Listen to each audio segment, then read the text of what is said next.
Good day, class. I am Abonjo J. Binyares II, a pre-service teacher of Southern Christian College. Today, I am going to discuss to you our topic about the socialization and the assertion of agency. But before we all start, let me define first what is socialization. Socialization is the process of internalizing the norms and ideologies of society, o proseso kung saan natututo ang isang tao na maging miyembro ng isang grupo, komunidad o lipunan. Self-making and agency. Primary socialization versus secondary adjustment. It is clear in the discussion of Med's analysis of emergence of the self that socialization is not a one-way process in which the potential members of the society are indoctrinated to follow the rules and norms of society. So, si socialization daw is not a one-way process.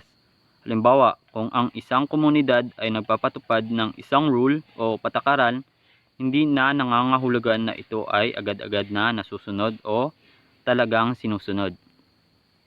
According naman kay Irving Goffman, the father of dramaturgical sociology, ang socialization daw ay may dalawang uri, at ito ay ang primary socialization at secondary socialization.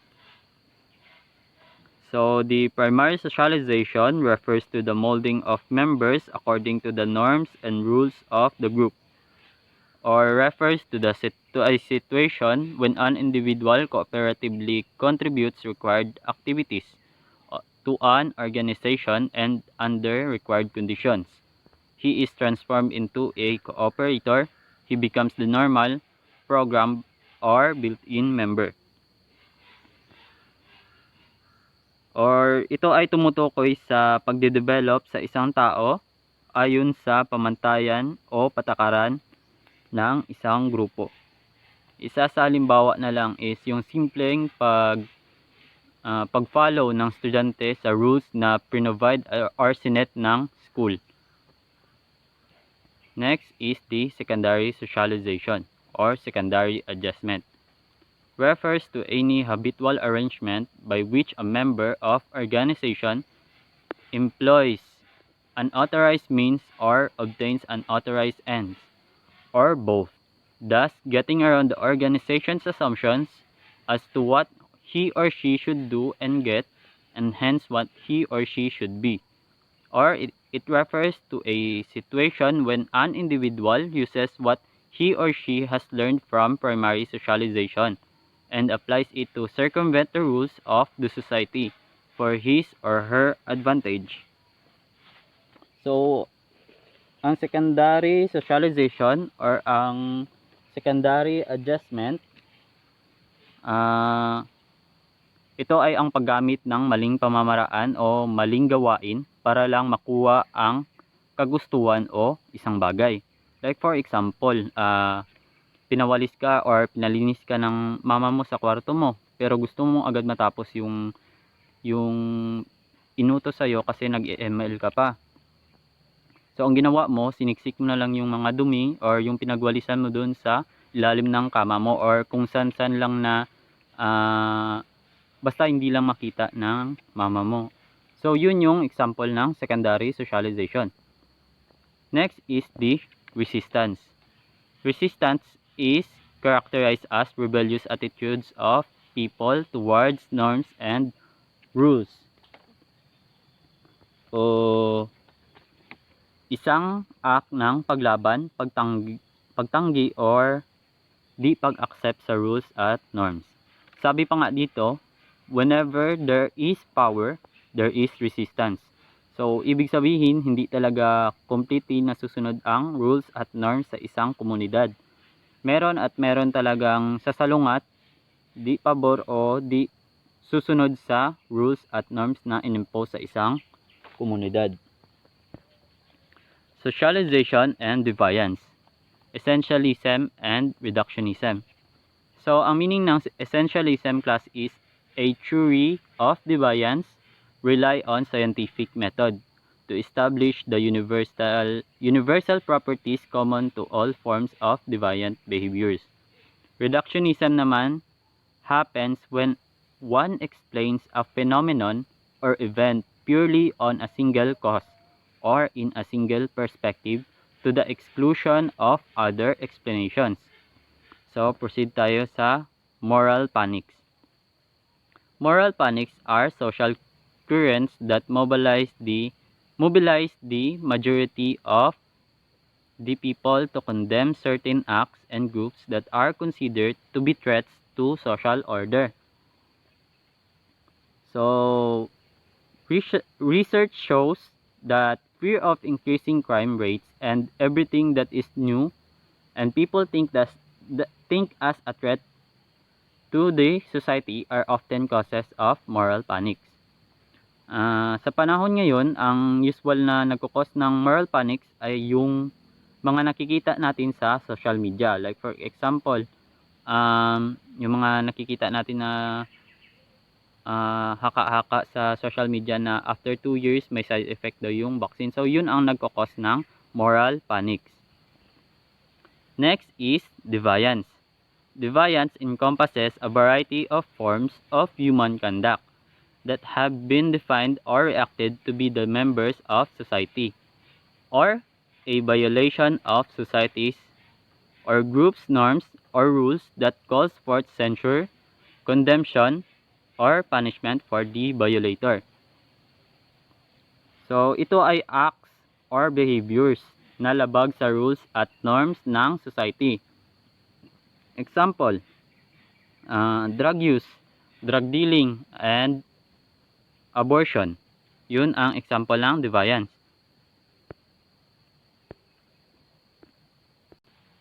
So, next is sociology of deviance. Sociology of deviance is the study of social forces and processes involved in formulation of such evaluative standards, violation of standards, and reaction to such violations.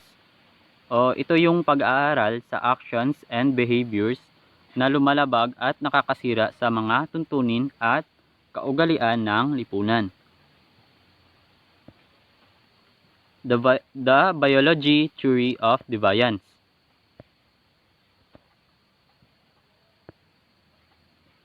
So the biological theory of deviance is the earliest attempt to scientifically explain of deviant behavior. So, nakapaloob sa the biological theory of deviance is the positivist criminology. Rather than tracing criminal behavior to demonic possession, positivist criminologists base their theories and explanations on the findings of biology and evolutionary theory. So, this theory sought to explain why an individual committed crime were based on some form of scientific evidence. So, ulitin ko This theory sought to explain why an individual committed crime were based on some form of scientific evidence. So next is phrenology. Explains the existence of deviance through the shapes of skull. So in this view, deviance or crime is caused by overdevelopment of some parts of the brain and underdevelopment of some parts. Next is the social construction of deviance.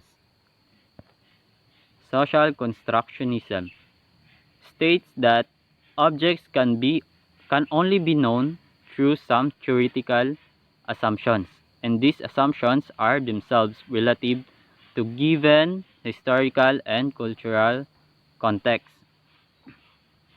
So, social constructionism talks about a certainty to an idea or something through social agreement and not through personal experiences.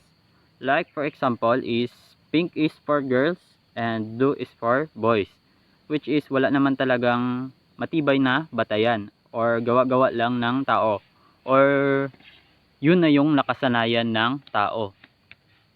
Next is the labeling theories. Labeling theories fundamentally argue that no behavior is inherently deviant or criminal, but only comes to be considered so when others confer this level upon the act.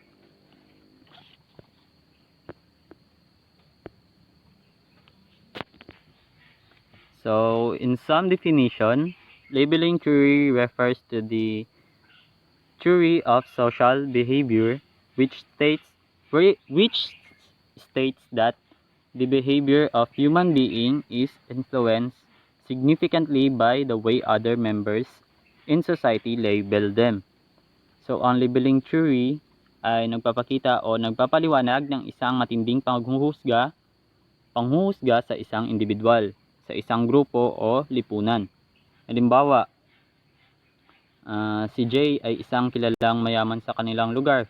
Ngunit nang minsang masangkot ang kanyang mga magulang sa isang nakawan, ay madalas na sila sa isang nakawan ay madalas na silang hindi, sige. Halimbawa, si Jay ay isang kilalang mayaman sa kanilang lugar. Ngunit nang minsang masangkot ang kanyang magulang sa isang nakawan ay nagbago na ang tingin ng tao sa kanila at madalas na silang tinatawag na magnanakaw. Lalo na si Jay na binansagan na anak ng magnanakaw. So ito ay example ng labeling. Ang labeling ay maaaring mag-cause ng deviant act or crime tulad ng pagpapakamatay o pagpatay.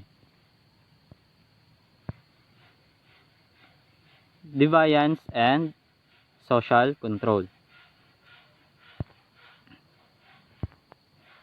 Social control is a central and important concept in sociology. The term was used to describe the processes societies develop for regulating themselves.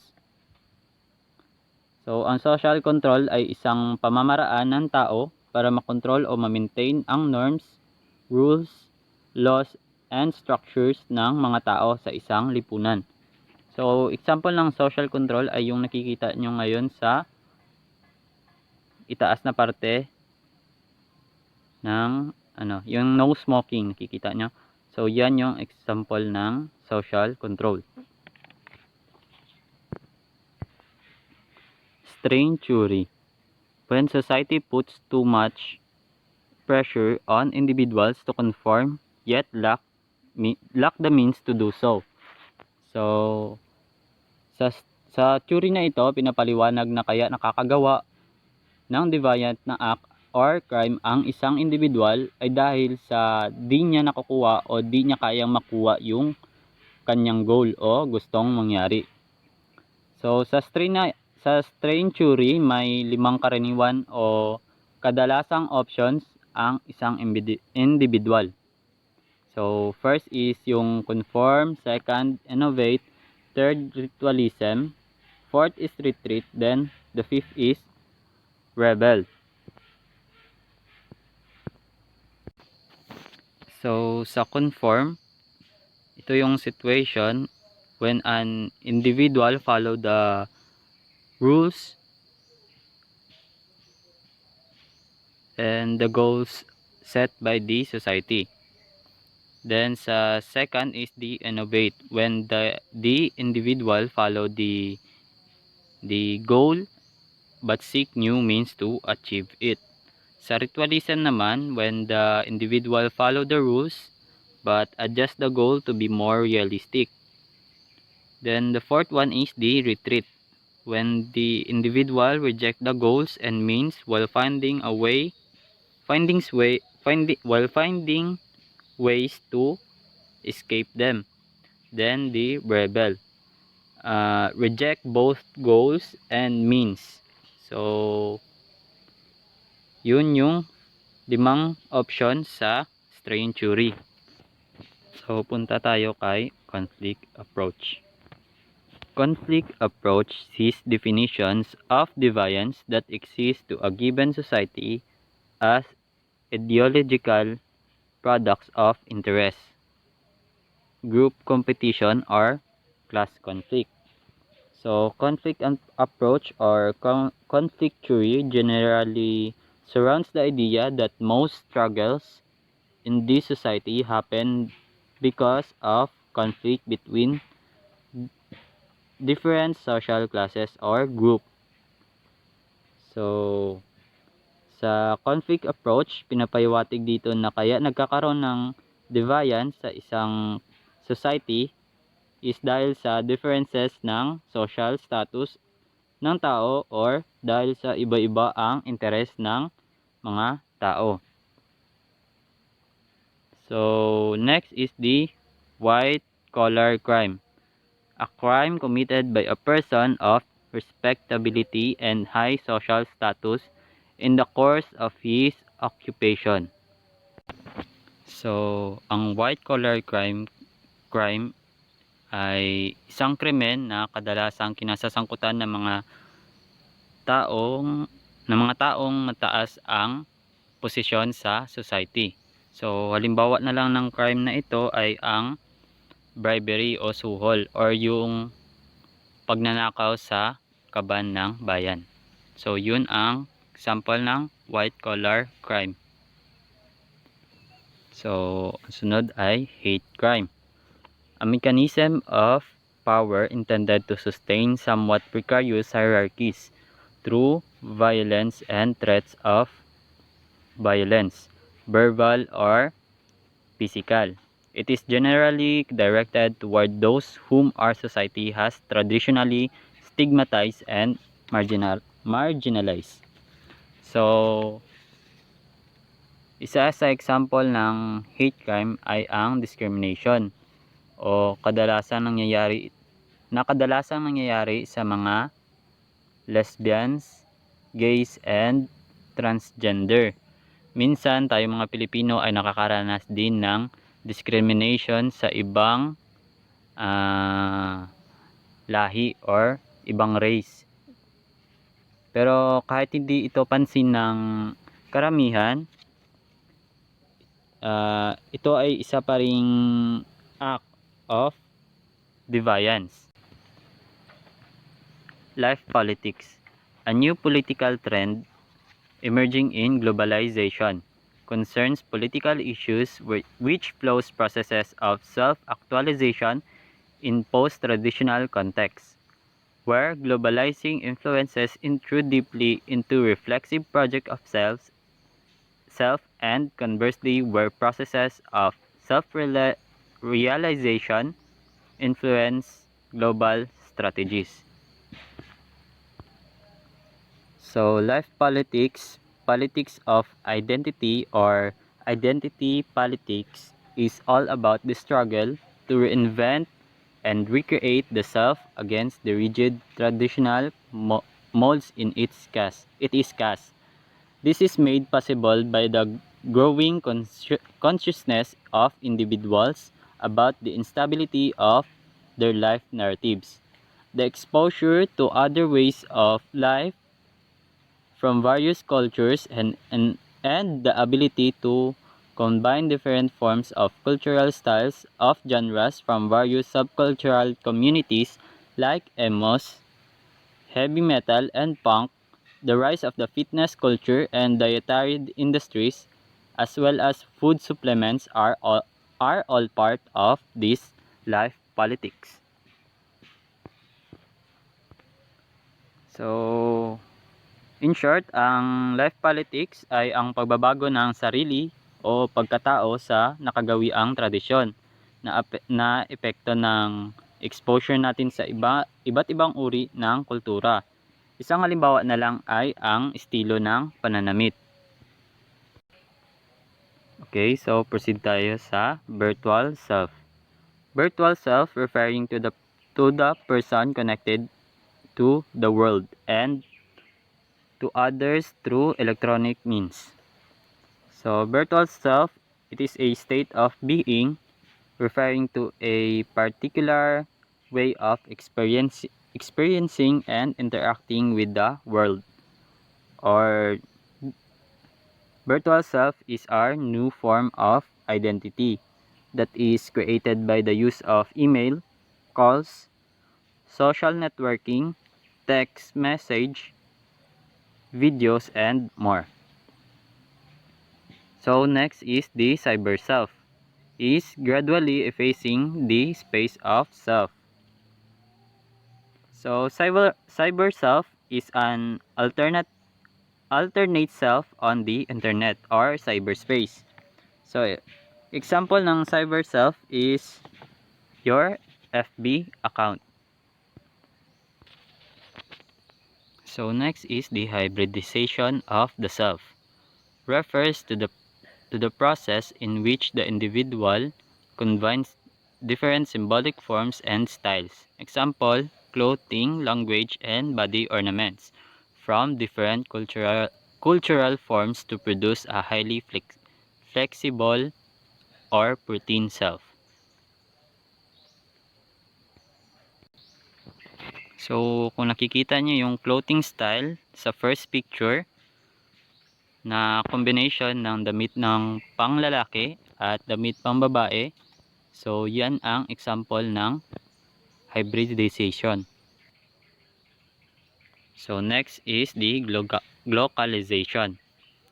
When the local definitions of the self combine with global resource and meanings, the self produced is a hybrid self that exhibits both the local cultural flavors and foreign influences, or the mixing of local and global. So one of the example of localization is the adaptation of some cultural practices from other countries, like the celebration of Chinese New Year. So that is the example of localization. So that would be all. Thank you and God bless.